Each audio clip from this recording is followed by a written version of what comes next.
96% of engineers don't fully trust the code AI writes. Half ship it anyway. So when an agent does the work, what's the part that's still yours? This is the Agentic Daily Brief. Now, the loudest thing overnight came out of China. Moonshot AI shipped Kimi K3, an open model with 2.8 trillion parameters, the biggest open-weight model yet to come out of a Chinese lab. In its own benchmarks, it's brushing right up against the top closed models and even beating a few of them. The catch? It's noticeably pricier than the last one. Moonshot's basically saying the era of dirt-cheap Chinese AI is over. Full weights land on the 27th. One more headline, and it matters if you've ever wanted an agent to actually do things for you. Book a flight, manage an account. 1Password now lets Anthropic's Claude use your saved logins without ever seeing the passwords. It slips the login and the two-factor code through a channel the model can't read, and you approve each task with a fingerprint. Handing an agent your credentials safely has been one of the big blockers, and that's a real crack in it. Here's a number that sets up the whole show. A survey of 157 companies found half of them had already shipped an agent that passed every internal test, and then failed a real customer in production. Passed the exam, flunked the job. Which lands us right on a question Adi Osmani has been chewing on. So picture the 2 a.m. page. Your agent followed the runbook exactly, and something still broke. Who answers for it? Osmani, in a talk this week, gave a line I keep coming back to. The agent can follow your runbook, he said, but it can't inherit the consequences. Think about what that actually means. The agent can investigate, write the code, run the tests, file the report. What it can't do is accept the risk. It owns no blast radius. When the questions come, who understood the policy, who signed off, an agent isn't in the room. But the trap he flags, that one honestly stopped me. A Wharton study found that when the AI was wrong, 73% of people went with the wrong answer anyway, and felt more sure doing it. He calls it cognitive surrender, borrowed confidence. You stop forming your own view because the machine sounds certain. His rule is blunt. Explain it or don't ship it. Not that a person types every line, that ship has sailed, but that someone understands the change well enough to defend it, because making generation cheaper doesn't make review any cheaper. The agent got faster, the person still has to own the verdict, right? Okay, so if the durable job is owning the call, what does the agent actually need from you to be any good? Turns out, not more intelligence. Or rather, not the kind everyone keeps chasing. Prakalpa Sankar, who founded a data company called Atlan, gave a talk that reframed this for me.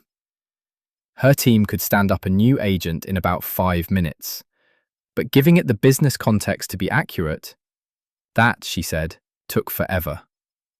Over 6 months, they built around 300 of these skills, little packets of know-how, feeding 40 agents. Then the skills started rotting. One agent's competitive research fed another's positioning, which fed the sales pitch. Every time one learned something new, it quietly broke the one downstream. Marketing changed the story, and the website's sales agent? Still pitching last quarter's version. Nobody knew which agent was running on stale truth. Her point cuts deep. Model intelligence has jumped something like 1,000-fold in a decade. The messy business context, the playbooks, the norms, the stuff in the head of an analyst who might quit next week, has barely budged. That gap is why only about 1 in 5 AI projects ever reaches production. The blocker was never the model. I mean, it's the knowledge you never wrote down. So she treats context like code. Versioned, owned, with a maintainer, so you always know what broke and who fixes it. One more story before we get out. Let's talk about the wiring, the plumbing that plugs agents into your tools and data. There's a standard for it called MCP, and this week its next spec did something you rarely see. It removed things. 3 features gone. And the reason is the interesting part. Take one of them. It let a server ask the client to please stay inside certain folders. Sounds like a guardrail, right? But the client didn't have to listen. It was a polite suggestion dressed up as a boundary. So the authors pulled it, along with 2 others that just overlapped tools already doing the job better. The principle underneath is worth stealing. A protocol should only carry what it can actually enforce. Guidance that looks like a rule but isn't one is worse than no rule, because people trust it. Nothing breaks today, the change is advisory. But it's a rare bit of discipline.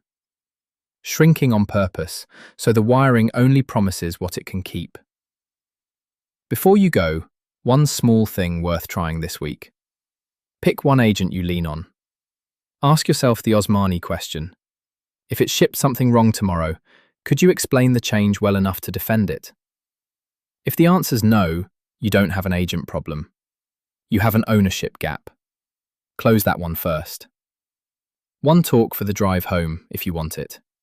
Zhenyao Jiang of Wiko has a good one. His autonomous research agent, Atlan, actually topped a real OpenAI hiring challenge, outscoring the best humans. But his takeaway isn't the agents win. It's that as machines get good at execution, the human skill that gets more valuable is designing the evaluation. Deciding what good even means. Humans move up the stack, he says, not out of it. So, one thing I'd love back from you.